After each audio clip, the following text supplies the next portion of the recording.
Արտաքին հատվածից Հայաստանի տնտեսության վրա ակնկալվում են թույլ գնաճային ազդեցություններ։ Այս մասին հայտարարեց Կենտրոնական բանկի նախագահ Մարտին Գալստյանը։ Նա նշեց, որ 2025 թվականի առաջին եռամսյակի ընթացքում 12-ամսյա գնաճը մոտեցել է նպատակային ցուցանիշին, փետրվարին կազմելով 2.5%։ Այն հիմնականում պայմանավորված է եղել սեզոնային եւ ոչ սեզոնային պարենային ապրանքների գնաճով։ Միաժամանակ գործընկեր երկրներում կոշտ գներով բնութագրվող ապրանքների եւ ծառայությունների գները դեռևս մնում են հարաբերականորեն բարձր,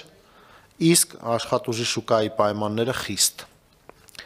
Այս համատեքստում հավանական է, որ առաջատար երկրների կենտրոնական բանկերն առաջիկայում կպահպանեն դրամարկային համեմատաբար խիստ պայմանները,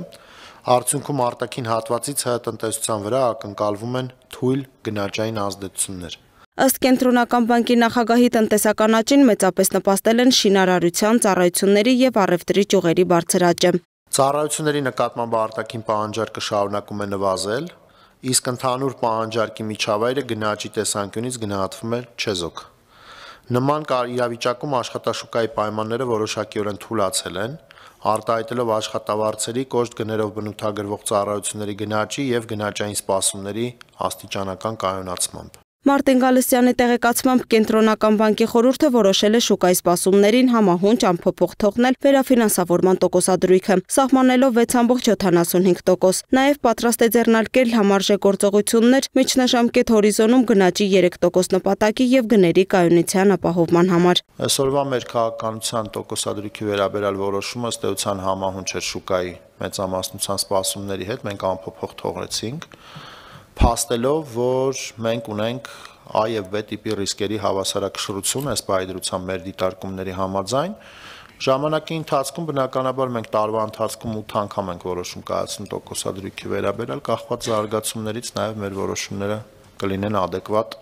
մեր համար կարևոր է նա, որ գնաճը լինի մեր հայտարարած 3% մակարդակի վրա։ Անդրադառնալով վարկերի տոկոսադրույքներին Մարտին Գալստյանն ասաց, որ մինչև 1 տարի տևողությամբ վարկերի դեպքում այն կկազմի 13.88, իսկ 1 տարուց ավելիի դեպքում 15.27%։ Նա նշել է, որ ըստ վիճակագրական տվյալների վարկերի տոկոսադրույքները վերջին մի քանի տարում ավելի են բարձրացել։ Պահանջարկից եկող գործոններն են, որոնք ըստ էության թույլ չեն տալիս, որպեսզի վարկերի տոկոսները ավելի արագ ճշգրտվեն ներքևի ուղղությամբ։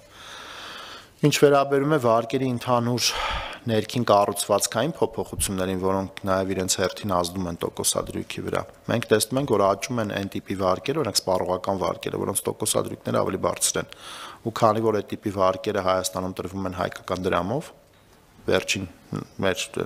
օրենսդրական փոփոխությունների արդյունքում բնականաբար միջին կշռված տոկոսադրույքը գնում է վերևի ուղղությամբ։ Կենտրոնական բանկի նախագահն անդրադարձավ նաև արտարժույթի շուկայում տեղի ունեցող փոփոխություններին, նշելով, որ դոլարի արժեքը նվազել է ոչ միայն ռուբլու, այլև եվրոյի նկատմամբ։ Ըստ գլխավոր դրամատան ղեկավարի վերջին շրջանում ռուսական ռուբլու արժևորումը շուկայի խաղացողները հիմնականում պայմանավորում են ռուս-ուկրաինական պատերազմի հանգուցալուծման հնարավորությամբ։ Ռուբլու վերջին արժևորման մեջ սենտիմենտը բավականին կարևոր դեր ունի։ Այսինքն ձեր նշած դրական սենտիմենտը, որ շուկայում տեսնում են հնարավոր Ուկրաինայի ճգնաժամի հնարավոր արագ հանգուցալուծում,